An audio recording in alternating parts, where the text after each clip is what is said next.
implicación, hermanos, es que si vemos la realidad a la que apunta esta unión a la luz de la obra de Cristo para salvación y preservación de su pueblo, ¿cómo podría existir una disolución de esta unión?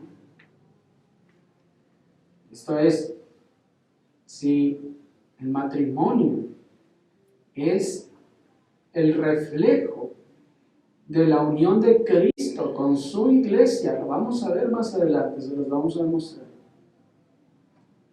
Pero si es este reflejo, ¿cómo podría existir una disolución entre el matrimonio? Tendríamos que ver a Cristo deshacerse de su iglesia, divorciarse de la iglesia, a fin de que nosotros pudiéramos decir, bueno, ahí está, íbamos a ser reflejo de la obra de Cristo, y ahí está. Cristo abandonó su iglesia, y entonces yo puedo abandonar a mi mujer. No, hermanos. El día que Cristo abandone a su iglesia y deje a su iglesia, el marido puede abandonar a su mujer, la mujer puede abandonar a su marido.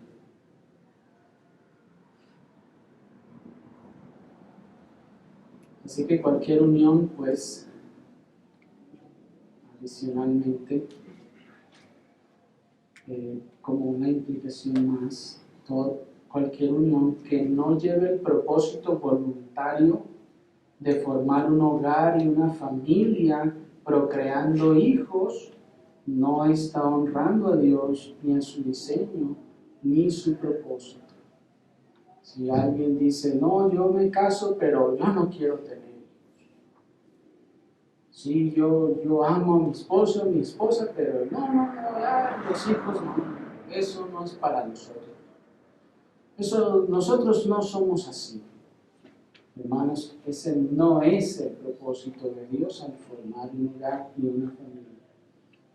Dios diseñó al matrimonio y uno de sus propósitos fue precisamente que se formara un hogar y una familia y que nosotros pudiéramos crear y procrear hijos para gloria del Señor. Pues en otro lugar, lo vamos a ver después, nuestro Señor dice a la nación de Israel, ustedes tomaron mis hijos y hicieron tal cosa. Hablando de los hijos de la nación, de hermanos, vemos que Dios se apropia y dice Dios, esos son mis hijos, no son tuyos. ¿Cómo quedaría entonces legítimamente disuelto el matrimonio? Acompáñenme ahí mismo, a Mateo capítulo 19, leamos a partir del versículo 6 al versículo 9. ¿Están allí? Así que no son ya más dos, sino una sola carne.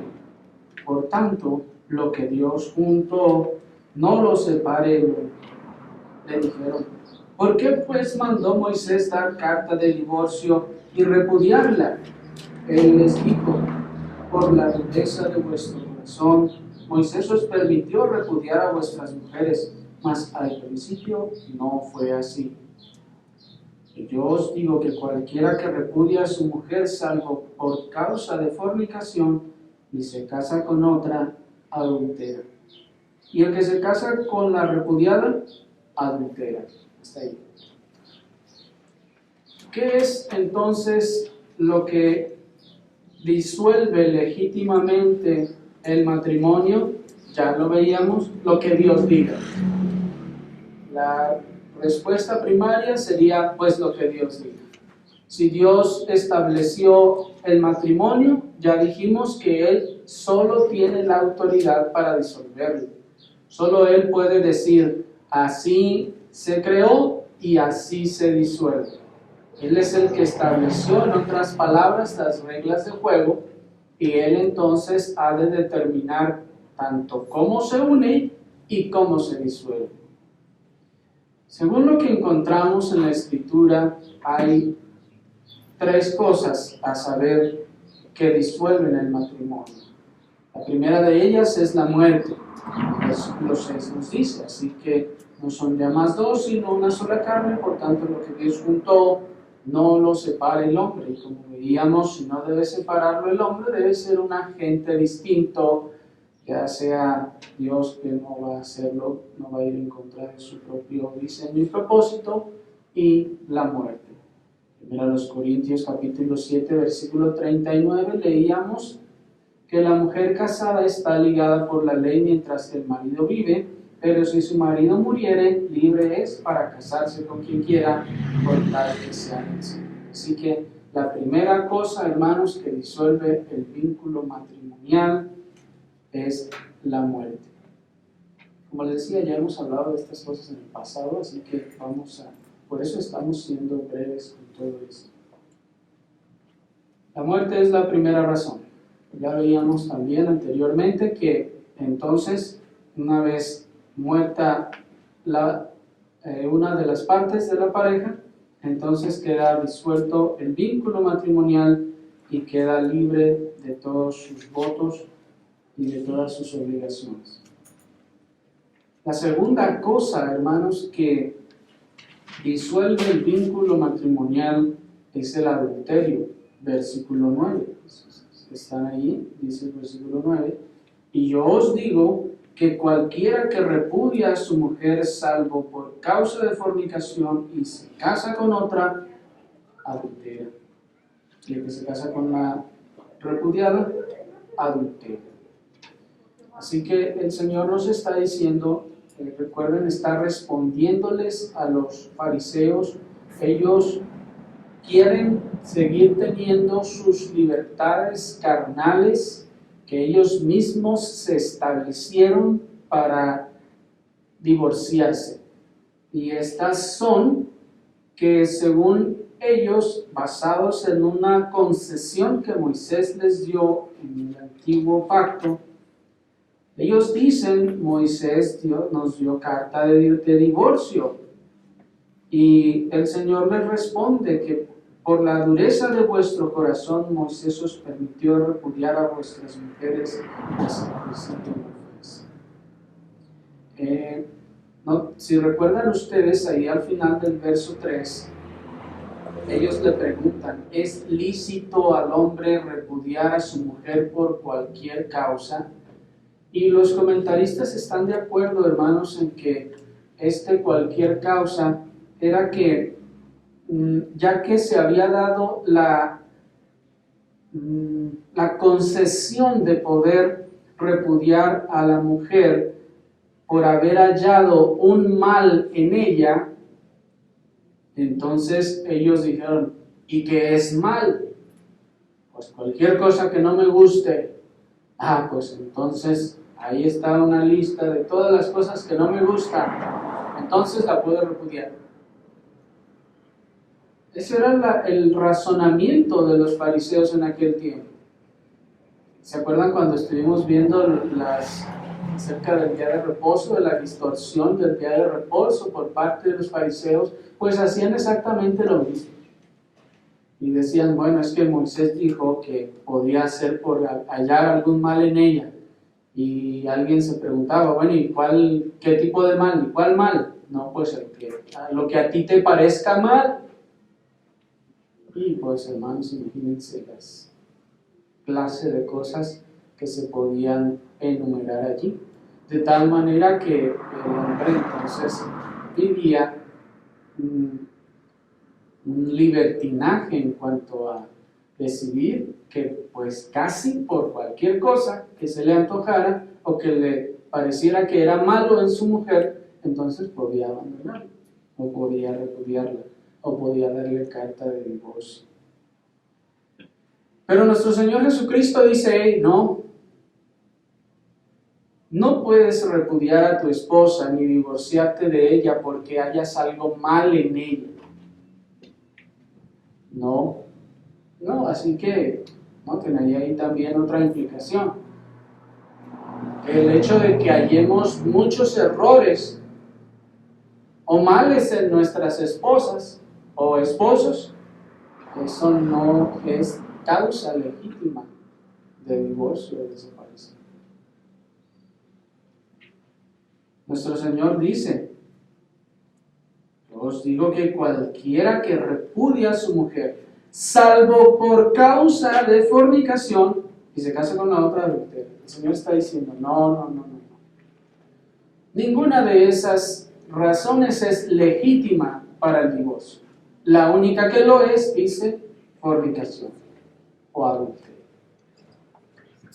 La unión física y emocional de un hombre que previamente ya se había unido con otra mujer, o de una mujer que ya se había unido previamente con otro hombre, deshace la fórmula original de un hombre y una mujer, rompiendo así con el plan y el propósito divinos para el matrimonio. Voy a repetir eso. La unión física y emocional de un hombre que previamente ya se había unido a otra mujer, o de una mujer que previamente ya se había unido a otro hombre, deshace la fórmula original. ¿Cuál es la fórmula original? Un hombre, una mujer. ¿Verdad? Un hombre, una mujer. Cuando hay un tercer elemento allí, entonces decíamos, ya no se llama matrimonio, ya es otra cosa. ¿Se acuerdan? Cuando vimos los elementos que componen el matrimonio. ¿Y por qué decimos la unión física y emocional? Porque, hermanos, no, realmente es muy difícil que pueda haber una unión física si no hay una unión emocional previa. El adúltero no anda con los ojos cerrados y pensando en otra cosa, buscando o topándose con alguna otra mujer u hombre para adulterar. No, hubo necesariamente un proceso previo de involucración o involucramiento emocional con la otra persona para que entonces pudiera ocurrir el adulterio. El adulterio sencillamente es la cumbre, la cúspide de una larga serie de pasos que se caminaron para poder llegar hasta allá. Entre esos está evidentemente el aspecto emocional. Así pues, cuando ocurre esta unión a otra persona distinta, entonces se rompe la fórmula original. Y se rompe entonces con el plan y el propósito divino.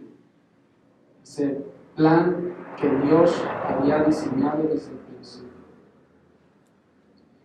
Debemos decir, hermanos, que bajo el antiguo pacto, el adulterio no disolvía el vínculo matrimonial. ¿Saben ustedes?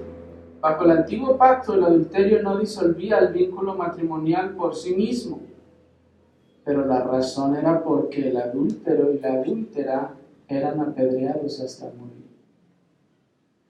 Así que lo que disolvía el vínculo era la muerte.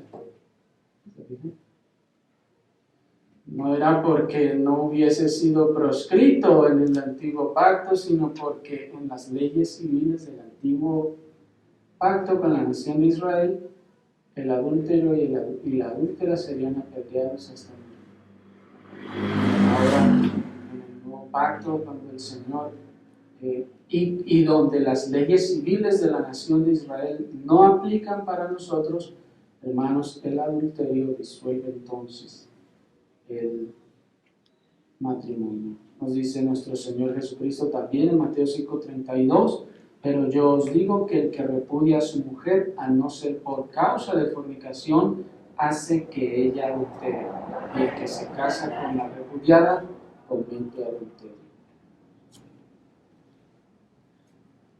Y la tercera causa de la disolución del vínculo matrimonial es, hermanos, la Escritura nos ha enseñado, las iglesias reformadas antiguas y la iglesia cristiana a lo largo de la historia ha entendido que es el abandono deliberado y definitivo. La tercera causa El apóstol Pablo nos dice que también con concesión, 1 Corintios 7, es el abandono deliberado y definitivo. 1 Corintios capítulo 7, versículo 15 nos dice el apóstol Pablo: pero si el incrédulo se separa, sepárese, pues no está el hermano o la hermana sujeto a servidumbre en semejante caso, sino que a paz nos llama Dios. El apóstol Pablo en el contexto está tratando, hermanos, de una serie de anomalías en cuanto al matrimonio. Eso lo vamos a ver, ese contexto lo vamos a ver también más adelante. Y nos dice que como fuimos encontrados, así permanezcamos. Y luego presenta el caso. Bueno, ¿y qué sucede si el Señor encuentra a alguien casado y lo salva, pero a su pareja no? Pues dice el apóstol en los versículos anteriores, pues si el marido incrédulo convivir con ella, pues no la abandonen, sigan. Pues luego en el caso opuesto también dice que la mujer creyente, o más bien el marido incrédulo, es santificado por la mujer creyente y viceversa. Dice, de otra forma sus hijos serían inmundos.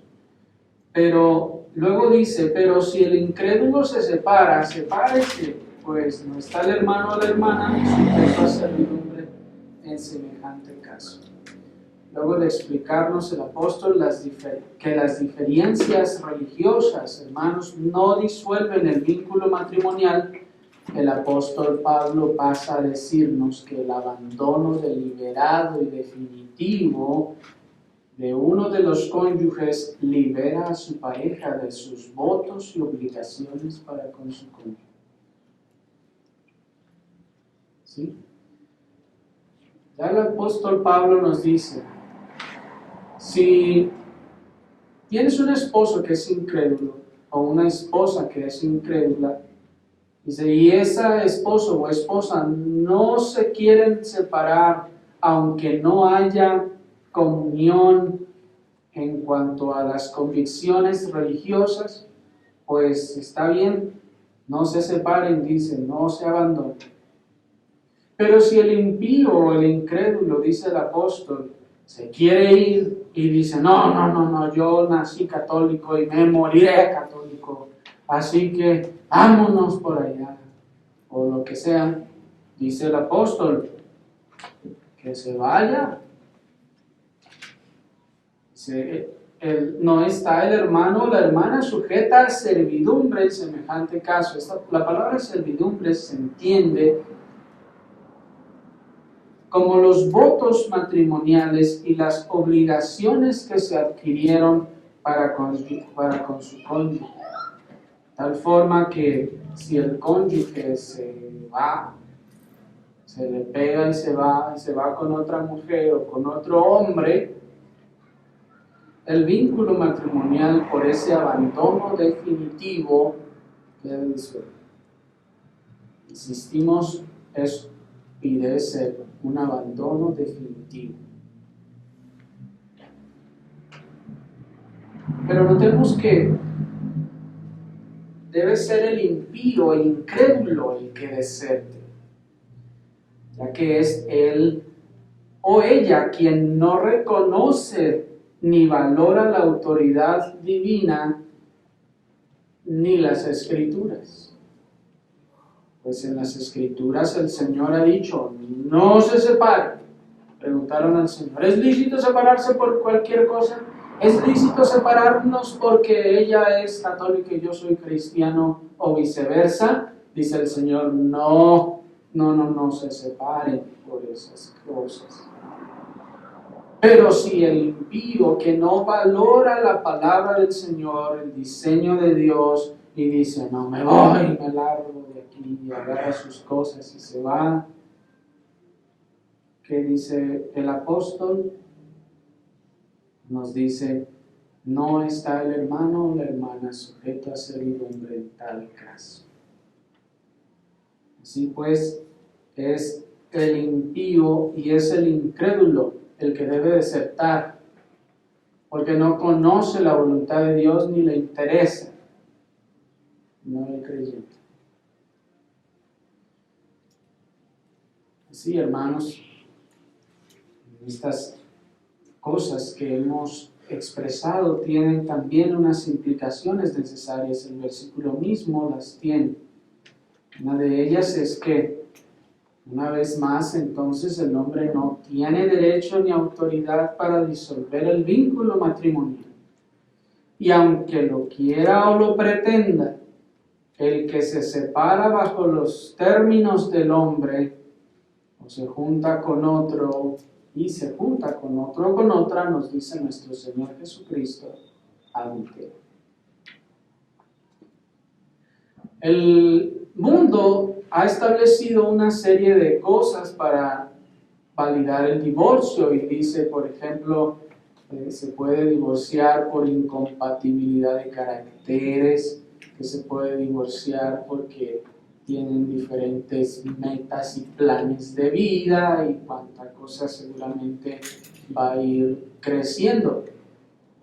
Hoy en día cada vez será más fácil divorciarse, pero que el mundo, que el gobierno, que el hombre autorice esa separación no significa que Dios la autorizó. Usted podrá tener un papelito que el mundo le dio para sentirse libre de sus votos matrimoniales, pero para Dios ese papelito en tal caso no tiene valor, pues Dios estableció cuáles eran las formas correctas, legítimas para hacerlo. Si va, dice el Señor, y se casa con alguien más porque se divorció por incompatibilidad de caracteres, dice el Señor, adultera. Y bueno, podemos también en todo caso decir que ya que adulteró, ¿cuál era la segunda razón de la disolución matrimonial?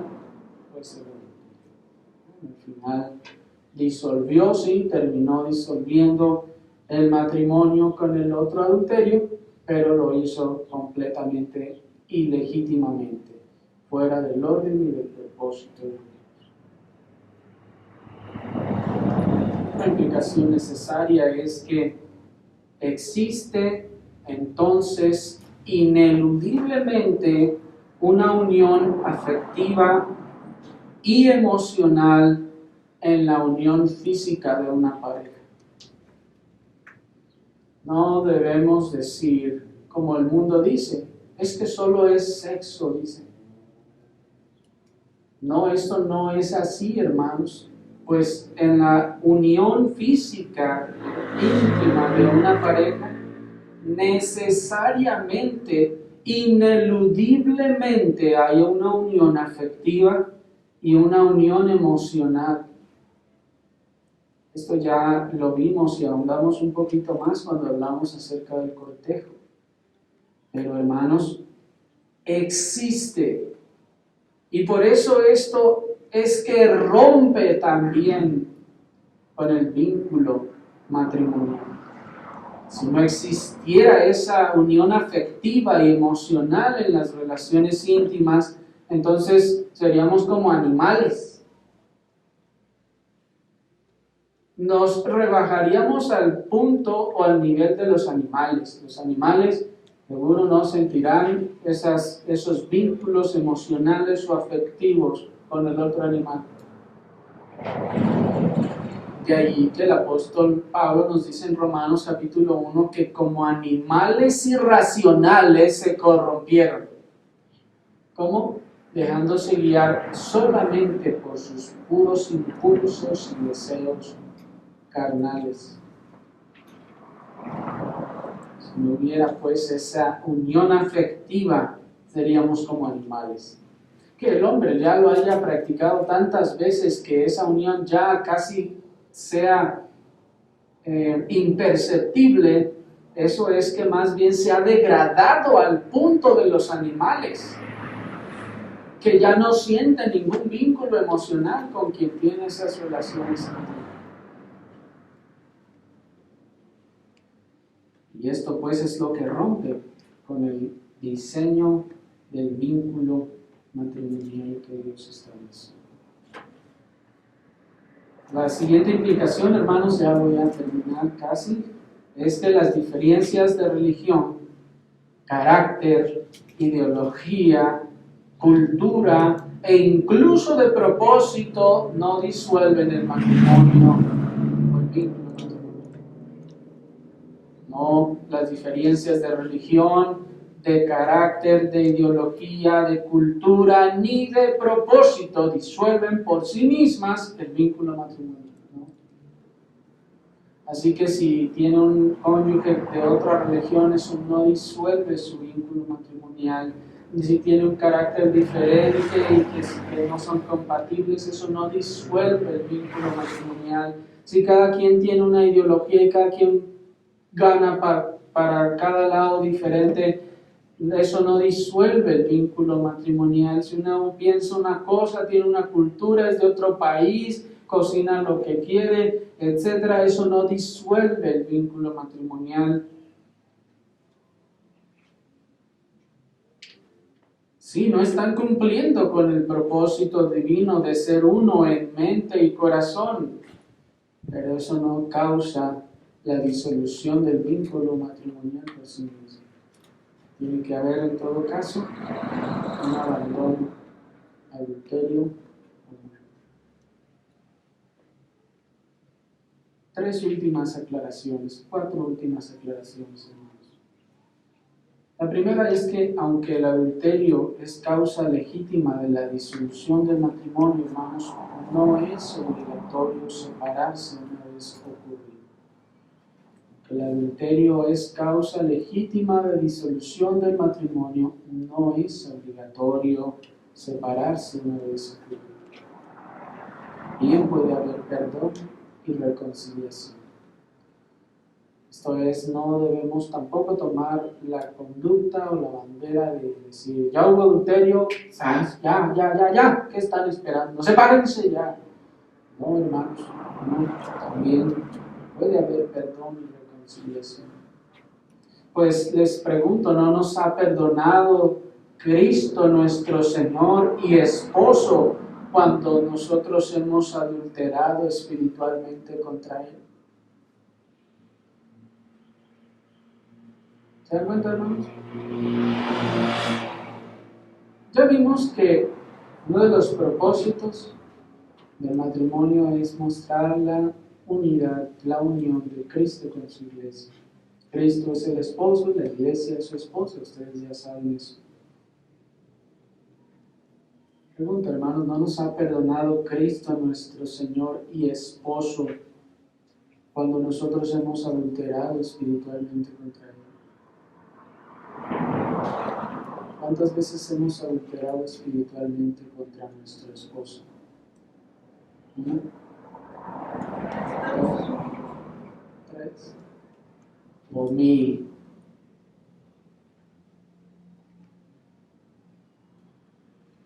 Muchas veces. Yo creo que perdimos la cuenta. La siguiente aclaración es que en la fornicación, pues, se ejerce el mismo tipo de vínculo matrimonial, pero sin la legitimación del pacto y subsecuente compromiso. Por eso la fornicación es un pecado tan grave como el adulterio, porque, hermanos, se ejerce el mismo tipo de vínculo matrimonial, pero sin la legitimación del pacto y el subsecuente compromiso. No deben pensar los solteros que al ir y tener relaciones íntimas con otra persona no va a haber un vínculo, que solo será algo de un momento. No, eso no puede suceder. que somos seres emocionales, habrá un vínculo necesariamente, pero será sin legitimación, sin un pacto y sin un compromiso, lo cual sale totalmente fuera del propósito y del diseño de Dios. Por ello es indispensable entonces llegar al matrimonio sin previas relaciones físicas, emocionales y afectivas. Para el mundo, hermanos, hoy en día es un tabú retrógrado eso de llegar virgen al matrimonio. Para ellos es algo hasta malo y vergonzoso. Pero saben, hermanos, para Dios y en el diseño que Dios estableció no es solo bueno, es indispensable, es necesario. Pues si no es así, como ya vimos cuando hablamos del cortejo, habrá ya relaciones preexistentes, emocionales y afectivas que necesariamente trascenderán directamente hasta la relación matrimonial. Una relación preexistente de alguno de los novios trascenderá directamente a la relación matrimonial. El propósito perfecto de unión, de vínculo único, glorioso, hermoso y afectivo entre un varón y una mujer, hermanos, ya ocurrió, se rompió y luego trata de juntarse con el otro. ¿Qué pasa? Ya veíamos, es como un remiendo. Y hermanos, ya veíamos, insisto, sobre estas cosas, esto trascenderá en la relación. Por ello, los padres e iglesias deben cuidar a sus solteros de entrar en relaciones y compromisos fuera de la formalidad de los cortejos que la Escritura enseña. Los padres y las iglesias deben cuidar a sus solteros de entrar en relaciones sin compromisos formales de cortejo.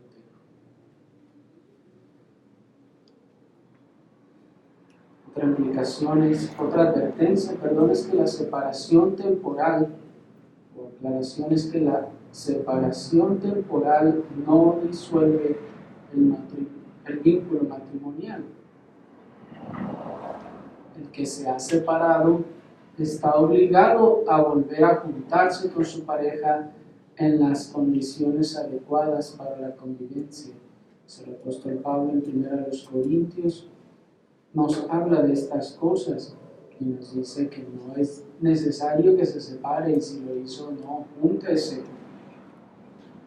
Pues una separación temporal no disuelve el matrimonio. Por eso decíamos que tiene que ser definitiva, pero que al volver a juntarse, hermanos, deben de haber las condiciones adecuadas para la convivencia, para que puedan volver a juntarse. Y lo último, hermanos, es que el maltrato físico, o como llaman ahora psicológico, no disuelve tampoco el vínculo matrimonial por sí mismo. Sí es condenado por la ley de Dios y sí es proscrito por la ley de los hombres, pero por sí mismo, hermanos, no disuelve el vínculo matrimonial. Hay que tratar con esa situación. Sí. En algunos casos, hermanos, casos difíciles y graves, será necesario acudir tal vez hasta a las autoridades que proscriben estas cosas para que se ejerza algún tipo de influencia más allá de la razón puesto que tal persona no haya querido razonar, pero entonces se tenga que tratar de esa forma. Pero eso, hermanos, por sí mismo no ha de disolver el vínculo íntimo. Hay que tratarlo y hay que actuar con sabiduría conforme a cada situación. Pero el Señor conceda gracia en cada una de estas cosas. Oremos, hermanos, al Señor.